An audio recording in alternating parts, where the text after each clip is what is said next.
bugger, I hit the wrong button. Right, so I'll big this up for you. So thinking. I'm not lying, I'm thinking. So reports of cases argued and adjudged in the courts of the King's Bench during the time of Lord Mansfield presiding in the court, Michaelmas, term to Easter term, Geo 1772. So 1756 to 1772. Right, so this is a report of cases argued and adjudged during the in the court of the King's Bench during the time of Lord Mansfield's presiding in the court of Michaelmas to Easter term. So Michaelmas term from 1756 to Easter term 1772. Right, Easter term, Geo means earth, and I don't know, that's section 220, probably chapter 8, section 220. Apologies if I got it wrong. So Rex is king, Lex is law, and so this is Rex v. Dr. Askew. I used to know Askew, Corporal Askew, actually. Good storyteller.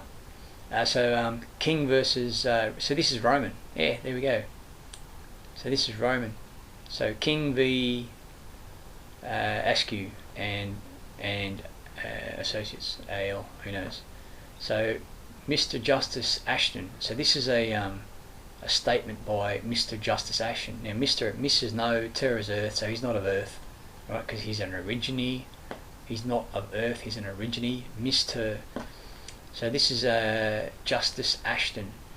He agrees also that no person can be obliged to be a member of a corporation without his consent, and he allowed that the charter included only such persons as accepted and assented to it.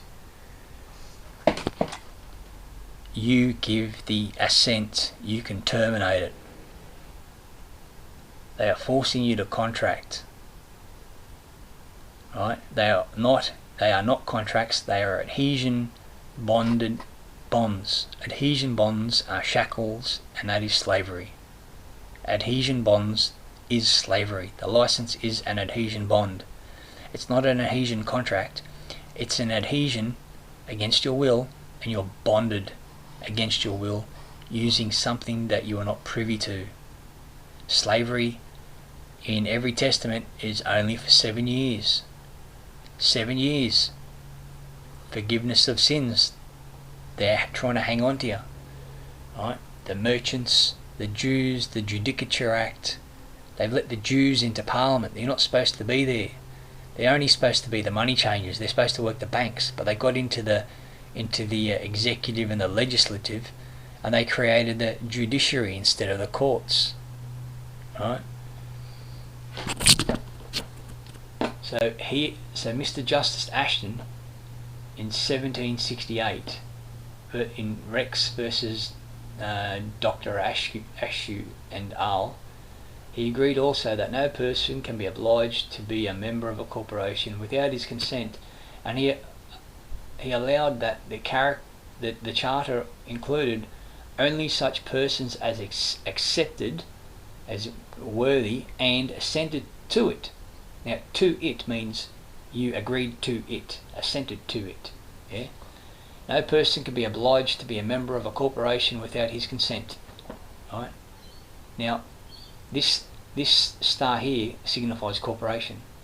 This star here with the letter and, which I've shown before, means a corporation, and it also means king, because in English law, a king is a corporation. Now, while all us, I don't know about my mum, because the word Burke in it actually means nobility, and the word D Burke, D was removed. I think it was a long time ago, and actually, and it's supposed to be French as well, French origin, French-Irish origin. But I spoke to someone who spoke French, and they actually said they'd never heard the word Burke as being French, so that was a bit weird. Anyway, so yeah, this is a bit of a trip. this one. This clip is a continuation of the other clip because I accidentally hit the wrong button because I'm a clown. OBS needs a button, a green dot up here, so when you pause it, it's recording but it's paused. So a little green dot up here tells you it's paused, and when you hit the green dot, it goes back to recording. Because when you hit the pause button, you can't tell. You've got to click on this, hit the pause button, make sure it paused, and then hit it again, come back. Alright. Alright, this is awesome. Okay, so this just explains to you what things are. Alright, I haven't read this, but I read this bit over here. So, an indictment is an accusation in writing presented by a grand jury to a competent court charging a person with a public offence. Right, so a person in the Crimes Act 1900 is a master, employer, society, corporation or company. I'm neither one of those. I can prove it.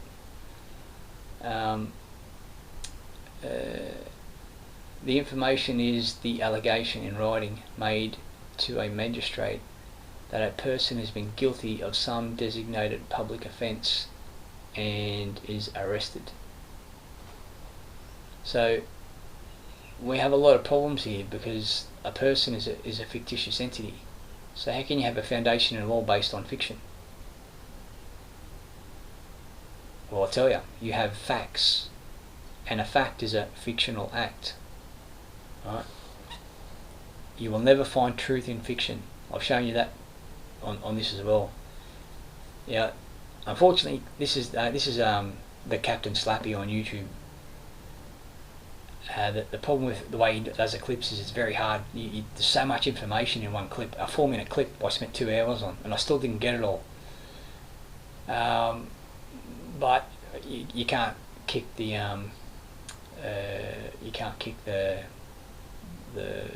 messenger. So the jurors are duly drawn and summoned for the trial of civil actions. See, it's acts again. For the trial of federal cause may also be the jurors for the trial of criminal cases. Alright. So that's really good. That's just telling you the information alleged in writing. Sorry, an indictment is an accusation in writing presented by a grand jury to a competent court. That's a bit weird. Presented by a grand jury to a competent court charging a person with a public offence. Alright.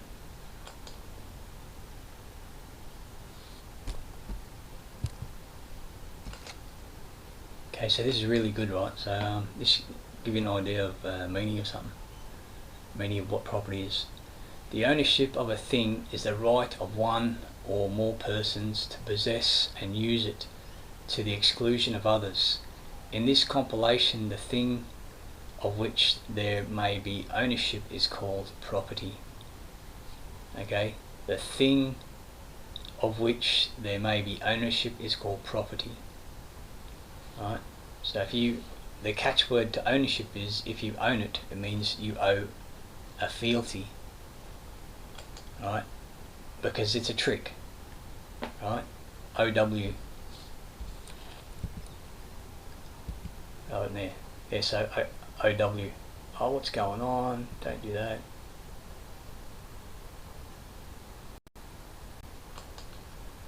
Anyway, a thing in action is the right to recover money or other personal property by judicial process. Right, so what they've done is they've come in and they've sold off the land titles office illegally with their fake paperwork, and now they've issued legal title.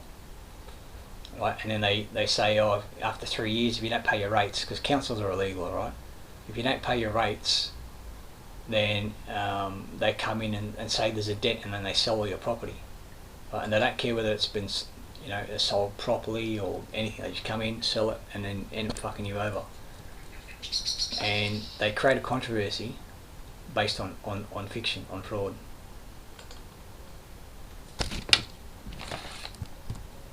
See, the merchants took over and they changed all the words. So someone make a claim of harm, and Lex Mercatoria came in and said a criminal act. So criminal comes from crimen, which means charge. So a chargeable action, and it's an act, is one prosecuted by the territory as a party. So it can't be prosecuted by the territory, because that's adultery.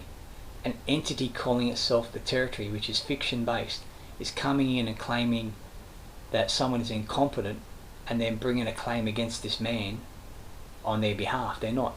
They're coming in to make money, right, out of the harm between two individuals, and they can sort it out themselves. So this is Lex Mercatoria as a party. There's no fucking party. Par is house marked, against the person charged with the public offence, right? So offence in Latin is offensere, which means harm. It physically means harm. It doesn't mean charge for the punishment thereof.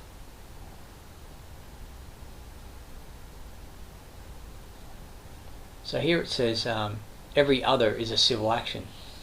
So it's worded. This is worded in Langue. Everything else is a civil action. Right? Every other is a civil action. So instead of making a claim, right, you have pleadings. The pleadings are the written statements by the parties, right? Because it's acting. It's fictional acts. So it's a party.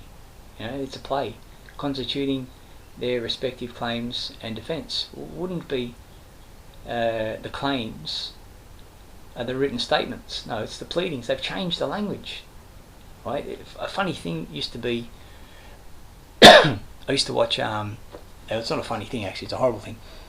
In Afghanistan, when the Allies had murdered a whole family, they'd call them enemy combatants so the men wouldn't break down emotionally. And they'd keep after stressing their enemy combatants or collateral. They can't say a man or a woman because they're I don't like saying the word, but it's apropos because it's more soft. The human condition won't allow a man to kill another man, especially when he's invading his land. It just won't allow it. I was watching Ben Roberts when he was talking about 60 Minutes guy interviewer, and he said you kill a lot of men, and his top lip started to waver. I can just see the program starting to break, and he goes, no, I killed a lot of enemy combatants, and he had to maintain the mental facade to deal with the fact that he fucked up a lot of people, right? People who were farmers, just saying, get the fuck out of my land, which is what this whole conversion from government to corporate entity is, and the police have been militarised. And you just got these fucking idiots who just stand there and smile, going, oh, I'm enforcing the law. Well, they're not legally qualified, so they can't fucking enforce the law. They're not commissioned officers, and even the commissioned officers aren't legally qualified. So this is the problem. When we did deployment training, I did it after my trade, right? A bit of a weird thing. They gave us deployment training when there was nothing on, so it was almost like they knew when I was doing my trade as a fitter, which was really weird. And we're getting a deployment training speech, and I was thinking, fuck, they shouldn't have done a deployment training speech. They should have just run the part of the course we did in the medics course when commandos ran, because they showed us all the photos that the medics had to deal with in Rwanda and Somalia. There was 18,000 dead bodies on the side of a hill, and this is outside the front of a United Nations base, and they just stood there and watched the Hutus and the Tutsis murder each other. They actually I can't remember who killed who, but I get it mixed up. But they just hacked 18,000 men and women and children to pieces in front of them. If I was there, I would just shot the officer in charge. I would have shot the officer, shot the signaller, and just fucking murdered all the Hutus and Tutsis, or all the fucking the guys doing the hacking. I wouldn't give two fucks. I would have just shot them. And people go, "You're not a soldier." Well, you don't know. Anyone who doesn't know the actual what happened in the trenches over the last 150, 200 years doesn't any officers were getting shot in the back of the fucking head, right? Because the diggers were like, no, we're not fucking. We're even taught it. We're taught it in sections, right? I've watched sergeants and corporals berate lieutenants. I watch a sergeant berate a fucking major, right? Because if they can't do their fucking job, look, these sergeants have been in for 30, 30 years, probably, 16, 17 years, and the officer's only been in 3 fucking years, and he's fucking it up. He needs to get sorted out. So this is what's going on. They're this whole claimed terrorism bullshit and sovereign citizen and fucking just about everything else.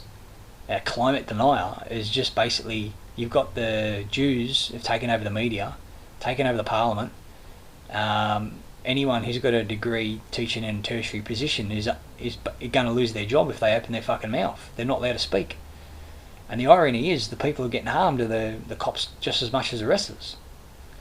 So it's one of those things. You can't open your mouth when you're at work because you'll get the arse. But there's nothing wrong with fucking talking to people in your neighbourhood and your family and saying this isn't right, what's happening, and you build up some solidarity. Because what they've got coming is not good for any of us. They're making robots that can do backflips and carry 100 kilos and go for 8 hours. Right, telemetry, the whole lot. They're making drones the size of a ping pong ball that can fly up and hit you in the back of the head and blow you up. They made 9 billion chips. Siemens made 9 billion RFID chips. Right, and Rothschild said to Aaron Russo, if they don't listen, we'll just turn them off. He didn't mean turn the RFID chip off. He meant turn them off, because inside every RFID chip will be a lithium battery, and lithium, right, is a bomb. Lithium is a bomb. It's a capacitor. It's a cross between a capacitor and a battery. And capacitors, we used to blow them up in the army. Right, we get a capacitor the size of your hand, and we'd blow it up. We'd stick it in 3-phase power. And it was basically, if you had wrapped it in aluminium and a bit of iron filings, and put some phosphorus in there, and then some even some Condy's crystals, and then put it inside a vessel and blew that capacitor up, you've got a hand grenade. Right? Condy's crystals will just make sure under pressure it'll create a spark and a few other bits and pieces, but the capacitor itself is an explosion. Right? You wouldn't need Condy's crystal, but we used to have fun with these things, and that's all lithium batteries are. They're capacitor. They're a cross between a capacitor and a battery. Electrical engineers say that no, they're not, but in the sense of their capability, yeah, they are. They function. They can discharge really fast. They can charge really fast, and they can function like a battery, store power over a long period of time. Capacitors can't hold charge over a long period of time. So this is it's pretty bizarre, right? I'll end this here because I want to do something else, and I'm going off topic.